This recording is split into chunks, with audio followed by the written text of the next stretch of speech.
এই চ্যানেলে সম্প্রচারিত সকল খবরই সচেতনতামূলক এবং শিক্ষণীয়, কোনো কিছুই প্রভাবিত নয়। সল্টলেকে জুনিয়র ডাক্তারদের প্রেস কনফারেন্স। ইতিমধ্যেই আমরা দেখেছি জুনিয়র ডাক্তাররা কিন্তু দুবার বৈঠকের জন্য, অর্থাৎ মুখ্যমন্ত্রীর সঙ্গে যে বৈঠক হওয়ার কথা সেই বৈঠকের জন্য একবার নবান্নে আর অন্যবার কালীঘাটে গিয়ে উপস্থিত হয়েছেন, কিন্তু তাদের দুপক্ষেরই শর্ত না মেলায় দুবারই কিন্তু সেই বৈঠক সম্পন্ন হয়নি। আজ আবারও কালীঘাটে জুনিয়র ডাক্তার এবং প্রশাসনিক বিভাগ, অর্থাৎ মুখ্যমন্ত্রীর সাথে সাথে যারা যারা আছেন প্রশাসনিক বিভাগে, তাদের যে টিম, এই দুপক্ষেরই বৈঠক পুনরায় হওয়ার কথা আছে এবং সেই অনুযায়ী আজ সল্টলেকে জুনিয়র ডাক্তারেরা কিন্তু আবারও প্রেস কনফারেন্স করলেন। ঠিক কি বললেন এই সাংবাদিক বৈঠকে তারা, শুনুন।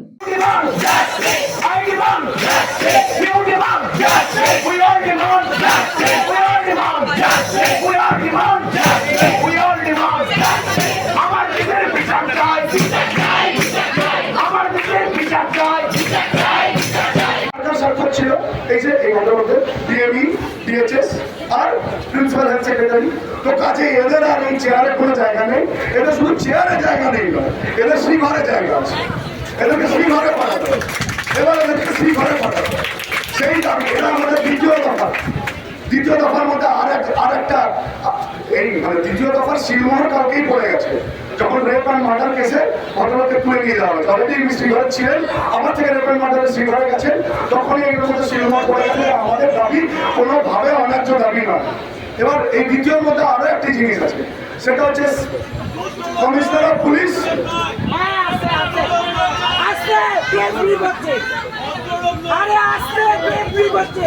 ভদ্রলোক নয়, ভদ্রলোক নয়, একদম ভদ্রলোক নয়। ওই ভদ্রলোকটি বলে গেল, ভদ্রলোক ঠিক ঠিক একদম ভদ্রলোক নয়।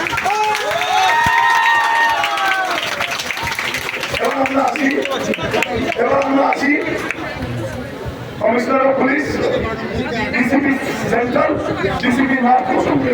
কেন তারা ইম্পর্টেন্ট, কেন তাদেরকে সরানো দরকার এবং কেন তাদেরকে আইনের আওতায় আনা দরকার, ভালোভাবে শুনবে। এই যে 14 তারিখের ঘটনাটি ঘটেছিল মনে পড়ে, ওটা ছিল একটা মানে রাত দখলের রাত। মেয়েরা রাস্তায় নেমেছিল, সারা বাংলা মেয়েরা রাস্তায় নেমেছিল। কি এটা বোঝাতে যে মেয়েরা রাস্তায় সেফ। এটা একটা কোশ্চেন ছিল যে হ্যাঁ আমরা রাস্তায় সেফ। এই দিনটা শুধু 14 তারিখে, সেই দিন মধ্যরাত্রি থেকে আমরা 15ই আগস্ট পালন করি, ফ্রিডম ইন্ডিপেন্ডেন্স ডে। কি আমরা স্বাধীনতা এর করি এবং সেই দিন রাত্রিবেলা মেয়েরা নিজের স্বাধীনতা দেখাতে রাস্তায় নেমেছিল।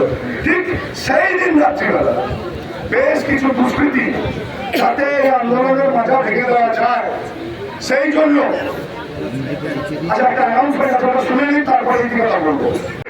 কার্যত আমাদের এই দাবিটাতেও শিলমোহর পড়ে গেছে। এই দাবিও ন্যায্য দাবি, এই দাবিও কোনোভাবে কোনো ভুল নাই। এবার চতুর্থ দাবি হচ্ছে ইনফ্রাস্ট্রাকচারের দাবি। প্রতিটা হাসপাতালে প্রচুর সিকিউরিটি অ্যাক্সেস আছে, কোথাও এনাফ সিকিউরিটি অফিসার্স নেই, কোথাও এনাফ ডিডি স্টাফ নেই, কোথাও হেলথ রিক্রুটমেন্টের প্রচুর ডেফিসিয়েন্সি আছে, যার জন্য রোগী ভোগান্তি হয়, রোগী ভোগান্তির ফলে আমাদের ভোগান্তি হয়। এই জায়গাটাকে সরকারকে দেখতে হবে। এটা হচ্ছে 4 নম্বর দাবি। 5 নম্বর দাবি, এটি সব থেকে important, state culture. State culture জিনিসটা কি? আজ বহুদিন ধরে প্রতিটা মেডিকেল কলেজে কোনো ছাত্রদের জন্য হোক, রেসিডেন্ট জুনিয়র ডাক্তারদের জন্য হোক, কোনো নির্বাচন হয়নি।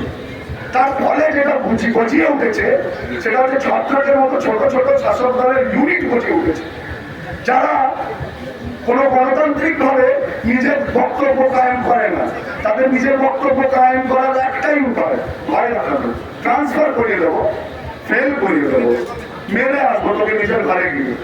এই ধরনের থ্রেট কালচারের আগেনস্টে আমাদের 5 নম্বর দাবি যে এবার সুস্পষ্টভাবে প্রতিটা মেডিকেল কলেজে নিজের ছাত্রদের জন্য নির্বাচন করতে হবে, সে স্টুডেন্টস ইউনিয়ন ইলেকশন হোক বা আরডিএ মানে রেসিডেন্ট ডক্টর অ্যাসোসিয়েশন মানে রেসিডেন্ট ডক্টরদের অ্যাসোসিয়েশনের জন্য করে ইলেকশন হোক, সেটা ঠিকভাবে করতে হবে যাতে গণতান্ত্রিকভাবে জুনিয়র ডাক্তাররা হোক বা স্টুডেন্টরা হোক নিজের দাবি কর্তৃপক্ষ অব্দি পৌঁছে দিতে পারে। এই আমাদের 5 দফা দাবি, আর এই তার যৌক্তিকতা।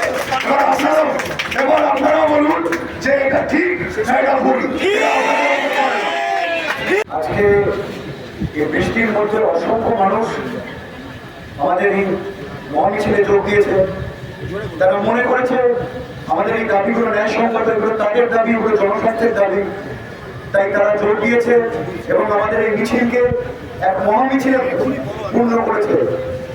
এই জন্য তাদেরকে অসংখ্য ধন্যবাদ। কিন্তু আমি একটু জানাতে চাই তাদেরকে যে কোনো রকম অঘটন দুর্ঘটনা ঘটে যাক, এটা চাই না আমরা। সেই জন্য তাড়াহুড়ো করে একসঙ্গে সবাই এই অবস্থান মঞ্চে প্রবেশ করার চেষ্টা করবেন না। আপনারা নিশ্চয়ই আমাদের আওয়াজ শুনতে পাচ্ছেন। আপনারা ধীরে ধীরে আস্তে আস্তে গ্রুপে গ্রুপে এই অবস্থান মঞ্চে ঢুকুন এবং কেউ এখানে পদপিষ্ট হোক বা কোনো দুর্ঘটনা ঘটুক আমরা চাই না। এই মিছিল যেহেতু মহামিছিল হয়ে গেছে, তাই প্রত্যেকের উদ্দেশ্যে বলছি আপনারা আস্তে আস্তে গ্রুপে গ্রুপে এখানে ঢুকুন এবং আমাদের এই অবস্থানে যোগ দিন। একসঙ্গে ঢোকার প্রচেষ্টা করবেন না, আমরা চাই না কোনো দুর্ঘটনা ঘটুক। তাদেরকে জানাতে চাই যে ব্যারিকেড এখন বন্ধ থাকবে, আমরা কোনো বিশৃঙ্খলা চাই না। তাই জন্য আমরা আপনাদের থেকে ক্ষমা চাইছি যে আমাদেরকে ভিতরে ব্যারিকেড বন্ধ করতে হয়েছে। আপনারা প্লিজ ভিতরে ঢোকার চেষ্টা করবেন না। আমাদের ভলেন্টিয়াররা আছে ওখানে ডোমেন চেঞ্জ করে। আপনাদেরকে অনুরোধ করছি যে এই মুহূর্তে আমরা পিছনে ব্যারিকেড বন্ধ করে রেখেছি, এখন কেউ ঢোকার চেষ্টা করবেন না প্লিজ। আমরা এখান থেকে অ্যানাউন্সমেন্ট করে করছি, আপনাদেরকে বলছি যে আমাদের মহামিছিল টেকনো মোড়েই শেষ হয়ে গেছে।